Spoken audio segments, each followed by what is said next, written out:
வணக்கம் சொந்தங்களே. தினம் ஒரு தகவலில் இன்றைக்கி உங்களை சந்திக்கிறதுல ரொம்ப மகிழ்ச்சி அடைகிறேன். இன்றைக்கி நான் சொல்ல போகிற தகவல் என்னன்னு பாருங்களேன். சென்னையில் நான் கடை வைக்கிறதுன்னு சொன்னேன்ல, அதில் வந்து ஒரு வெள்ளை ஸ்கூட்டி வச்சுருக்கிறேன். அந்த ஸ்கூட்டியில் போய் கடைக்கு வேண்டிய சாமான்லாம் வாங்கிட்டு வருவேன். டெய்லி காலையில் எழுந்திரிச்சா ஒரு 10 மணிக்கு போய் கடைக்கு வேண்டிய சாமான்லாம் வாங்கிட்டு வருவேன். வாங்கிட்டு வந்து வீட்டில் வச்சுருவேன். அது ஒரு இடத்துல போனால் சுண்டல் பட்டாணி வாங்குவேன். ஒரு 5 கிலோ 10 கிலோ இப்படி சுண்டல் பட்டாணி வாங்குவேன். அந்த கடையில் சுண்டல் பட்டாணி இல்லை.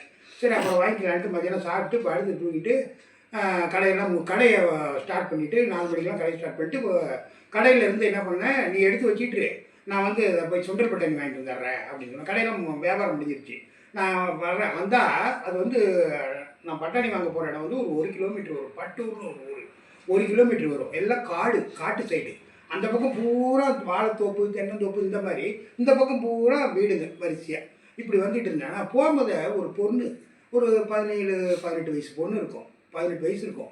ஒன்றும் நின்றுட்டு இருக்குது. அதை 2 பசங்க ஏதோ கலாட்டா பண்ணிட்டு இருக்காங்க. நான் அப்படியே ஸ்லோ பண்ணி நின்று பார்த்துட்டு சரின்ட்டு நான் ஏன்னா அவங்களாம் கொஞ்சம் மோசமானவனுங்க. என்ன நல்லா தெரியும். ஆனால் அந்த ஏரியாவுக்கு ஃபுல்லாக எனக்கு நல்லா தெரியும். நான் அந்த கடை வச்சுருக்கிறதுனால சேலத்துக்காருன்னு நான் ஒரு போய் பட்டாணி வாங்கிட்டு ரிட்டன் வந்தால் கையை பிடிச்சி இழுத்துட்டு இருக்காங்க. நான் போய் வண்டி கிட்டத்தில் போய் நிறுத்தி சரி என்னடா ஒன்றும் இல்லைண்ணா ஐயோ தெரியும் விட்றா என்னம்மா அப்படின்னா பாருங்கள் இந்த பசங்க வந்து என்னை வந்து பிடிச்சி இழுக்கிறானுங்க அப்படின்னு.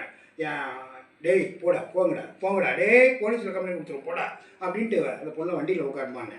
அவன் வந்து பயப்படுது. உட்காருமா ஒன்றும் இல்லைம்மா உட்காருமான்னு உட்கார வச்சு நேராக கடைக்கு கூப்பிட்டு வந்து கடையெல்லாம் எடுத்து வச்சிருச்சு. பூட்டிட்டு எங்கள் சம்சாரத்தோடு வந்ததுன்னு எங்கள் சம்சாரத்தை சொன்ன இந்த மாதிரி அந்த பொண்ணை இது பண்ணுறாங்க.